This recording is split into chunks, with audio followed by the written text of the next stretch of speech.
চলো তোমাদের কালনা থেকে ঘুরিয়ে আনি, সেখানে সরস্বতী পুজো কেমন হয় সেটা তোমাদেরকেও দেখিয়ে আনি।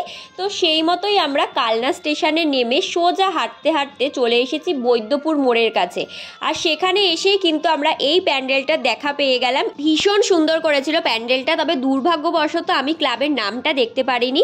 আর যেহেতু কালনায় সরস্বতী পুজো ভীষণ পপুলার, তাই কিন্তু ওরা সারা রাস্তা জুড়েই এরকম আলোর গেট সাজিয়েছিল। আর আমরা সেই আলোর রাস্তা ধরেই এখন চলে যাচ্ছি আমলা পুকুরের প্যান্ডেলের দিকে। ওদের ভাবনায় এবার ওদের থিমের নাম ছিল আলপনা, কিন্তু চট করে দেখে থিমের নামের সাথে যে থিমটা ওরা ক্রিয়েট করেছিল সেটার মিল পাবে না। তার কারণ হচ্ছে অন্যরকম লাগবে একটুখানি, কিন্তু খুব সূক্ষ্মভাবে পর্যবেক্ষণ করলে দেখা যাবে যে প্যান্ডেলের গায়ে কিন্তু ছোট ছোট আলপনার যে কলকা সেগুলো দিয়েই কিন্তু প্যান্ডেলটা ক্রিয়েট করা হয়েছে। আর যারা গেছো তারা তো জানোই, যারা যাওনি তাদের জন্য একটা কথা বলে রাখি যে এই প্যান্ডেলে কিন্তু ভীষণ ভালো ছবি উঠছিল। যারা ফটোজেনিক, ফটো তুলতে খুব ভালোবাসো, এই প্যান্ডেলে গিয়ে কিন্তু কোনো সুযোগ ছাড়বে না ফটো তোলার বা রিলস করার। আর প্যান্ডেলের সাথে সাথে ঠাকুরও কিন্তু অতুলনীয় সুন্দর হয়েছিল, কিছু আর বলার নেই। ওভারঅল আমার প্যান্ডেলটা ভীষণ ভালো লেগেছে। এরপর চলে আসলাম আরেকটা প্যান্ডেলে, যেই প্যান্ডেলের সামনে একটা বড় বৌদ্ধের মূর্তি ছিল আর ঠাকুরটাও কিন্তু বেশ অন্যরকম করেছিল।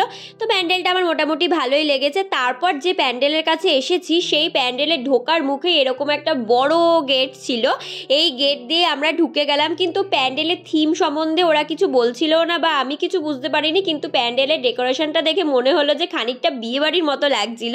এখন কিন্তু অনেক বিয়েবাড়িতে এই ধরনের প্যান্ডেল করে থাকে। তো এখন আমরা চলে এসেছি রয়্যাল ক্লাবে ঠাকুর দেখার জন্য লাইন দিয়ে। আর একটা কথা আছে না, সবুরে মেয়া ফলে, সেই জন্যই কিন্তু এত কষ্ট করে লাইন দেওয়ার ফল এত ভালো হলো, যার কারণে আমরা এত সুন্দর একটা অতুলনীয় অপূর্ব, যতই বলো ততই কম হবে, একটা লাইটিংয়ের দেখা পেয়ে গেলাম।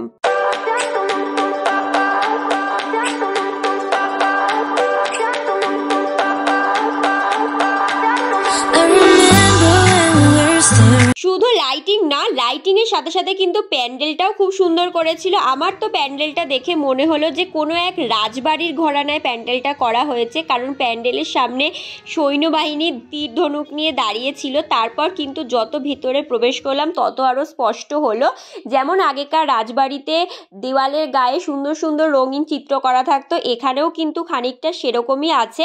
আবার দুটো হাতিও রয়েছে, ওরা এত সুন্দর কারুকার্য, এত ঝাঁ চকচকে জিনিসটা ছিল, বেশ চোখে লাগছিল। আর ওখানের প্রতিমাটাও কিন্তু ভীষণ সুন্দর। আর প্রতিমার দুপাশে দেখো, তাহলেই কিন্তু তোমরা বুঝতে পারবে যে এটা একটা রাজবাড়ির ঘরানায় করা হয়েছে। ঝাড়বাতিটাও কিন্তু খুব একটা সাবেকি ছিল বলবো না, কিন্তু খুব সুন্দর ছিল। আমার কিন্তু ভীষণ পছন্দ হয়েছে প্যান্ডেলটা। আর কালনায় তো তুমি যেদিকেই যাবে সেদিকেই প্যান্ডেল দেখতে পারবে, সেই রকমই কিন্তু রাস্তা দিয়ে হাঁটতে হাঁটতে আমরা আরেকটা প্যান্ডেলে দেখা পেয়ে গেছি, যেটা খুবই একটা নর্মাল প্যান্ডেল ছিল। তো মোটামুটি খারাপ করেনি, ভালোই করেছে।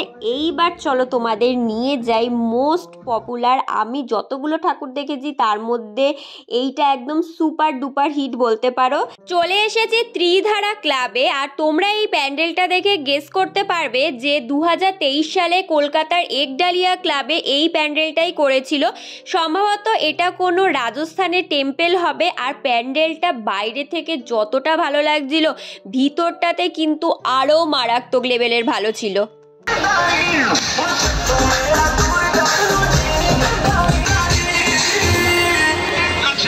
চলে এসেছি ত্রিধারা ক্লাবের প্যান্ডেলের ভিতরে। এবার জাস্ট তোমরা তাকিয়ে দেখো, প্যান্ডেলটা এত গ্ল্যামারাস, এত অ্যাট্রাকটিভ ছিল, চোখ জাস্ট আমাদের আটকে গেছিল। আর এই প্যান্ডেলের মাথায় যে ঝাড়বাতিটা ছিল সেটা যেন প্যান্ডেলের রূপটা আরও বদলে দিয়েছে। এত ভালো লেগেছে, এত ভালো লেগেছে, ভীষণ সুন্দর হয়েছে। আর প্রতিমাটাও কিন্তু খুবই অপূর্ব দেখতে হয়েছিল। তো যাই হোক, এবার চলে আসলাম বাজার কলকাতার উল্টো দিকের রাস্তা দিয়ে নবীন সঙ্গ ক্লাবে। ওদের থিমটাও কিন্তু বেশ ভালোই লেগেছে। এই ক্লাবে আবার গান বাজনারও আয়োজন করেছিল। আর এই ক্লাবের ঠাকুরটাই আমরা লাস্ট দেখেছি, কারণ কালনার মতো এত বড় জায়গায় হেঁটে হেঁটে একদিনে সব ঠাকুর দেখা সম্ভব না। যতটা পেরেছি ততটা দেখার চেষ্টা করেছি। আর এরপর আমরা গেছিলাম আহার রেস্টুরেন্টে, সেখান থেকে 1 প্লেট করে বিরিয়ানি নিয়েছিলাম আমি আর আমার বান্ধবী। তো বিরিয়ানি খেয়ে আমরা ট্রেন ধরে বাড়ি চলে এসেছি।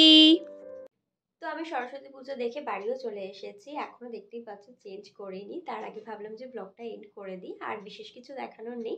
তো এই ব্লগটা কেমন লাগলো অবশ্যই জানিও। তোমাদের জন্য যতটা প্যান্ডেলের ভিডিও মানে তুলতে পেরেছি আর কি, সেটুকুই ভালোভাবে শেয়ার করার চেষ্টা করলাম। কেমন লাগলো অবশ্যই কমেন্ট করে জানিও।